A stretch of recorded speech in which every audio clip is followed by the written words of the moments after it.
நேயர்களே, தற்போது மிக முக்கியமாக நாங்கள் பார்ப்பது திமுக கூட்டணியில் காங்கிரஸ் அநேகமாக கூட்டணி முடிவாகக்கூடிய ஒரு களச்சூழல் உருவாகியிருக்கிறது.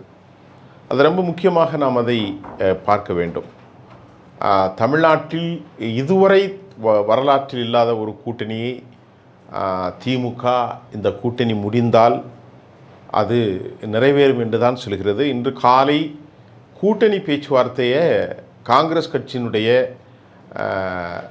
கிரீஷ் ஜோடேகர், அதே போன்று மிக முக்கியமாக காங்கிரஸ் கமிட்டி தலைவர் செல்வ பெருந்தகை மற்றும் குழுவில் உள்ளவர்கள் இன்றைக்கு அண்ணா அறிவாலயத்தில் பேசிய பேச்சு தற்போது முடிவடைந்திருக்கிறது. கிரீஷ் ஜோடேகர் ஒரு வெளிப்படையாக பேசினார். பொதுவாக மத்தியிலிருந்து வரக்கூடியவர்கள் கொஞ்சம் அனுசரணையாகத்தான் பேசுவார்கள். ஆனால் இங்கே கிரீஷ் ஜோடேகருடைய பேச்சு அப்படி அல்ல.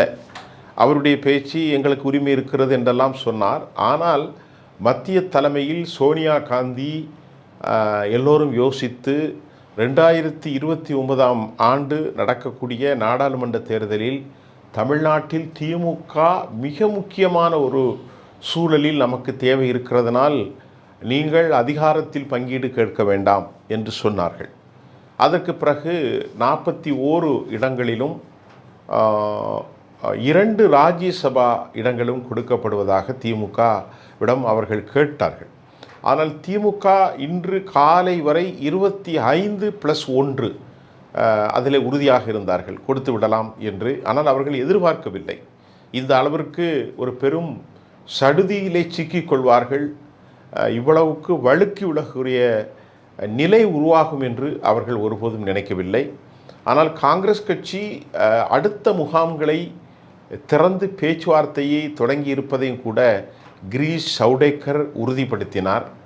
ஆனால் இன்று காலை கிடைத்த தகவல்களில் இல்லை, நாங்கள் யாரிடமும் பேசவில்லை, திராவிட முன்னேற்ற கழகத்தில் மட்டும்தான் பேசி கொண்டிருக்கிறோம் என பிறல் நாவின் அடிப்படையில், ஒரு பழமொழி சொல்வார்கள், எலும்பில்லாத நாவு எப்படி வேண்டாலும் பேசும் என்று. அதிகாரத்தை பற்றி பேசியிருந்த ஜோடேகர் மத்திய மாநிலங்களில் கொடுக்கக்கூடிய மற்ற அதிகார பகிர்வு தமிழ்நாட்டிலும் தேவை என்றும், 2006இல் நாங்கள் அதிகாரத்தை பெறாமல் 34 இடங்களை பெற்று அதிகாரத்தை பெறாமல் போனது எங்களுக்கு பெரும் வீழ்ச்சி என்றும் அவர்கள் பேசியதையும் நாம் பார்த்தோம். ஆனால் இப்போது ஒரு ஒருங்கிணைப்பு செய்துதான் அவர்கள் திமுகவிடம் இந்த கூட்டணி குறித்து பேசியிருப்பதாகத்தான் உறுதியான செய்திகள் நமக்கு தெரிவிக்கிறது. ஏனென்று சொன்னால் கேசி வேணுகோபால் வருகின்ற போதும் திருமதி கனிமொழி கருணாநிதி தனது அண்ணனுடைய மாநில முதலமைச்சருடைய அருகில் அமர்ந்து முதலமைச்சரும் சித்தரஞ்சன் தாஸ் வீட்டில் 45 நிமிடம் சிற்றுண்டி சாப்பிட்டு கொண்டு பேசியதில் அவர் நிலைமைகளை எடுத்து சொல்கிறார். எப்படி சொல்கிறார்? இன்றைக்கு தமிழ்நாட்டில் பாஜகவினுடைய ஆதிக்கம், இந்துத்துவாவினுடைய ஆதிக்கம், கட்சியினுடைய புதிய பிளேயர்கள், இதிலே நாம் ஒரு செக்யூலர் ஃபோர்ஸாக நிற்கிற போது உங்களுக்கு பலம் உண்டு, பலவீனமும் உண்டு என்பதையெல்லாம் சொல்லி கடைசியில் கொஞ்சம் ஸ்ட்ரிக்டாக 2 பேரும் சொன்னதாக நான் இதற்கு முன்பு காணொலியிலே பதிவு செய்திருந்தேன். இப்பொழுது இன்று காலை அந்த செய்தியை அதற்கு வேணுகோபால் டெல்லிக்கு கடத்தியிருக்கிறார். டெல்லியிலே கொண்டு கடத்தி திமுகவினுடைய உறுதி நிலைப்பாட்டை ராகுல் காந்தியிடமும் பிரியங்கா காந்தி மற்றும் மல்லிகார்ஜுன கர்கேவிடத்திலும் தமிழகத்திற்கு சென்ற சிறப்பு பிரதிநிதித்துவத்தின் அடிப்படையில் இதையெல்லாம் அவர் சொல்லியிருக்கிறார்.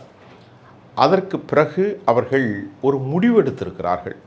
அப்படி தான் நாம் என்ன தோன்றுகின்றது. ஏனென்றால் திராவிட முன்னேற்ற கழகம் 25 இடங்களும், அதற்கு பிறகு ஒரே ஒரு ராஜ்யசபா இடங்களும் கொடுப்பதற்கு அவர்கள் ஏற்புடையது அல்ல என்று வைத்து கொண்டால் இன்றைக்கு பேசுவதற்கு குழு வந்திருக்க வேண்டிய தேவையில்லை. அவர்கள் நேரடியாக வேறு ஒரு கதவை தட்டி அங்கே உள்ளே புகுந்திருக்க முடியும். வேறு ஒரு கதவு என்றால் வேறு எந்த கதவும் இல்லை. நடிகர் விஜயுடைய கதவிலே ஒரு 50-70 டிக்கெட் வாங்கலாம், அதில் ஒன்று தப்பில்லை. இருக்கிற 234இல் 130 அவர்கள் ஒரு 180 தொகுதி, இவர்கள் ஒரு 70 தொகுதி வாங்கி கொண்டு போய்விடலாம்.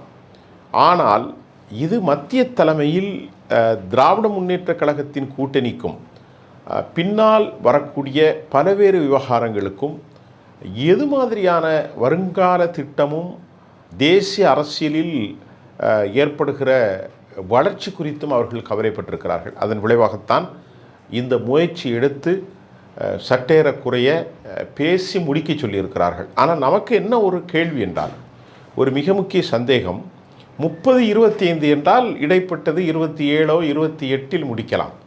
ஆனால் இங்கே எண்ணிக்கை தொகை 41-25 என்று இருக்கிறது. இடைப்பட்ட இடத்தில் ஒரு 15-16 இடங்கள் வரைக்கும் சிக்கல் இருக்கிறது. ஆக அவர்கள் 38 இடம் கேட்டாலும் இவர்கள் கொடுப்பதற்கு ஒரு 13 இடங்கள் கொடுக்கும். அப்படி கொடுப்பதற்கான வாய்ப்பே இல்லை. புதிய பார்ட்னர்களாக தேசிய முற்போக்கு திராவிட கழகம், அதே போன்று மக்கள் நீதி மையம், இந்த 2 அணியும் எங்களோடு சேர்ந்திருக்கிறது. அதேபோல் இருப்பதை பறித்துத்தான் எங்கள் கட்சியின் முதன்மையாக தமிழகத்தினுடைய 3 முறை முதலமைச்சராக இருந்த ஐயா ஓபிஎஸ்ஸுக்கும் கொடுக்க வேண்டி இருக்கிறது. அதெல்லாம் திமுக இன்றைக்கு அறிவாலயத்திலே சுட்டி காட்டியிருக்கிறார்கள். இப்போ இவர்கள் தங்கள் பக்கத்தில் இருக்கக்கூடிய நியாயங்களை செல்வ பெருந்தகை ஜொடேகர் வைத்திருக்கிறார். செல்வ பெருந்தகை கட்சியில் பல மாவட்டங்களில் ஏற்பட்டிருக்கக்கூடிய போட்டி நிலைமைகள் குறித்தும் தாங்கள் அவர்களுக்கு வழங்கப்பட வேண்டிய நியாயமான பிரதிநிதித்துவம் குறித்தும் பேசியிருக்கிறார். ஆனால் திராவிட முன்னேற்ற கழகத்தின் இந்த பேச்சு முடிந்தவுடன் செல்வ பெருந்தகை இன்று பேட்டியில், நாங்கள் யாரிடமும் பேசவில்லை, நாங்கள் திமுகவிடம்தான் பேசி கொண்டிருக்கிறோம், பேச்சுவார்த்தை மிக சிறப்பாக முடிந்திருக்கிறது என்று ஒரு பாசிட்டிவான கருத்தை அவர் பதிவு செய்திருக்கிறார்.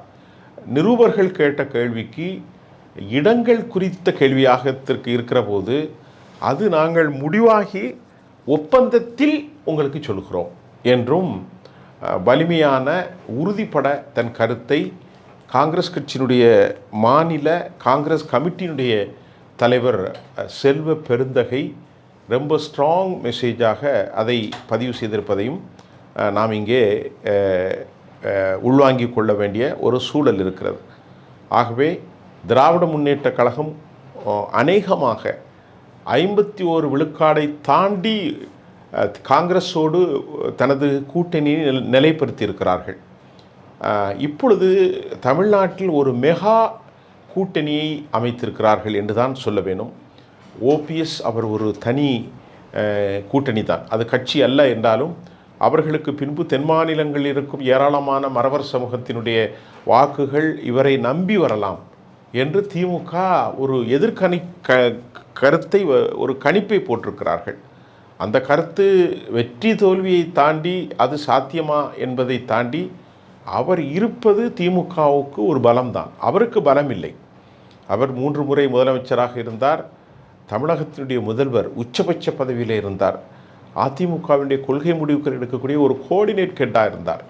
எந்த பெரிய விவகாரமும் இல்லாத ஒரு சாமானியர் பேச்சு முத்தாக இருந்தவர் பன்னீர்செல்வமாக உருப்பெற்று தமிழ்நாட்டின் மகுடங்களை சூட்டி அழகு பார்த்த அளவிற்கு செல்வி ஜெயலலிதா அவர்கள் அவரை ஒரு உச்ச கொம்பில் கொண்டு வைத்தார். அப்படிப்பட்ட ஒருத்தர் எப்படி ஒரு திமுகவில் சேர்ந்தார் என்பது பலருக்கு ஆச்சரியமாகவும் பெரும் வேதனையாகவும் இருந்தது. அடிப்படையான அதிமுக தொண்டர்களுக்கு சொல்கிறேன், மற்றவர்களுக்கோ பத்திரிகையாளர்களுக்கோ அது பற்றி ஒன்றுமல்ல. அவர்கள் பேசிவிட்டு விமர்சனங்களை வைத்து சென்று விடுவார்கள். இந்த நிலையில் திமுக ஒரு மெகா கூட்டணி அமைத்திருக்கிறது.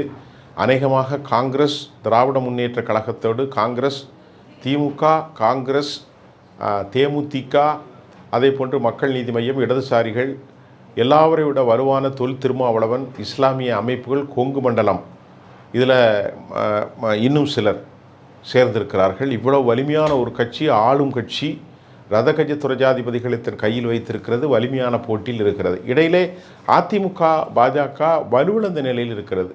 இந்த முறை பாஜக இன்று காலை நமக்கு டெல்லியிலிருந்து பேசியவர் எந்த நடவடிக்கையும் எடுக்கவில்லை. பாஜக மௌனமான நிலைக்கு சென்று விட்டது. ஆட்சி மாற்றம் எல்லாம் சொன்னார்கள், ஒரு மாற்றமும் நடக்கவில்லை, உருமாற்றம் தான் நடந்திருக்கிறது என்று சொல்லியிருக்கிறார்கள். இப்பொழுது எடப்பாடிக்கு போட்டி இல்லை. ஏனென்று கேட்டால் அவர் வெற்றியை பற்றி அவருக்கு கவலை இல்லை, ஆனால் அவருக்கு போட்டி இல்லை. ஏனென்றால் அவருக்கு போட்டி யாருமே இல்லாமல் அவர் மட்டும்தான் இருந்து கொண்டிருக்கிறார். அவரோடு வலுவற்ற தலைவர்கள், அவர் சொல்லை கேட்பவர்கள் இருக்கிறார்கள். அது அதிமுக, பாஜக. இப்பொழுது மூன்றாவதாக இருக்கும் விஜய் எந்த ஒரு வலுவான கூட்டணியும் இல்லை. எஞ்சிய கூட்டணி காங்கிரஸை தவிர அவருக்கு யாரும் இல்லை. அவர் யாரோடு கூட்டணி அமைக்கப் போகிறார் என்பது இன்னும் சில நாட்களில் தெரிந்துவிடும். அதை நாம் கொஞ்சம் தாமதித்து பார்ப்போம். ஆனால் அவருக்கு ஓட் பேங்க் ரொம்ப உறுதியாக இருக்கிறது, அதில் மாற்றில்லை. அதே போன்று சீமான் ஒரு பெரும் கூட்டத்தை திரட்டு மக்கள் திரள் கூட்டத்தின் முன்பு மகிழ்ச்சியாக அவர் இருப்பதாக சொல்லப்படுகிறது. அதனால் அவர் வெற்றி தோல்விகளை பற்றி டசின்கர், அதை பற்றி ஜெயித்தாலும் சரி தோத்தாலும் சரி. ஆனால் அவருக்கு ஒரு பகட்டு, மேடைகளிலே வணிகவியல் படித்தவர், மருத்துவம் படித்தவர், சட்டம் படித்தவர், இளங்கலை முதுகலை படித்தவர், இளங்கலை கணிதம் படித்தவர், இப்படியெல்லாம் பெருமை பேசிக்கொண்டு தொல்காப்பியம் எல்லாம் கோடிட்டு காட்டிக்கொண்டு அவர் காலத்தை அவர் ஓட்டி கொண்டிருக்கிறார். அது ஒன்றும் பிரச்சனை அல்ல. இதுதான் தமிழ்நாட்டுடைய நிலையாக இருக்கிறது. நம்முடைய கணிப்பில் அதிமுக தோல்வியை சந்திக்கும், ஒரு மாபெரும் தோல்வியை சந்திக்கப் போகிறது. எடப்பாடி ஒரு ரிவோல்ட் ஆஃப்டர் எலெக்ஷனுக்கு அப்புறம் ஒரு பெரிய பிரச்சனைகள் அதிமுகவில் நடைபெறும். பாரதிய ஜனதா இப்பொழுது கொஞ்சம் மௌனமாக இருப்பார்கள். ஏன்னால் அவர்களுக்கு கண்ணு கட்டிய தூரம் வரைக்கும் அவர்கள் ஒரு சீட்டு கூட வெற்றி பெறுவதற்கான வாய்ப்புகள் இருப்பதாக தெரியவில்லை. கடந்த முறை 4 இடங்களில் வெற்றி பெற்றார்கள். நேனார் நாகேந்திரன், சரஸ்வதி, வானதி சீனிவாசன் மற்றும் நாகர்கோயில் குமரி மாவட்டத்தில். இந்த முறை கண்களுக்கு எட்டிய துறை வரைக்கும் அவர்களுக்கான வெற்றி தெரியவில்லை என்று தான் சொல்ல வேண்டும். அதை போன்று 75 இடங்களில் கூட்டணியோடு வெற்றி பெற்ற பழனிசாமி இந்த முறை ஒரு பெரும் சரிவை சந்திக்கப் போகிறார் அல்லது சந்தித்து கொண்டிருக்கிறார். எதிர்பார்க்காமல் பலரையும் உள்வாங்கி ஒரு வலுவான கூட்டணியை திமுக அமைத்திருக்கிறத நம்ம பார்க்குறோம். எல்லோரையும் அவர்கள் ஒரு புத்திசாலித்தனமாக அரவணைத்து சேர்த்தார்கள் என்று தான் நான் ஒரு பத்திரிகையாளர் பார்க்குறேன். மீண்டும் அடுத்த செய்தியில் உங்களை சந்திக்கின்றேன். நன்றி.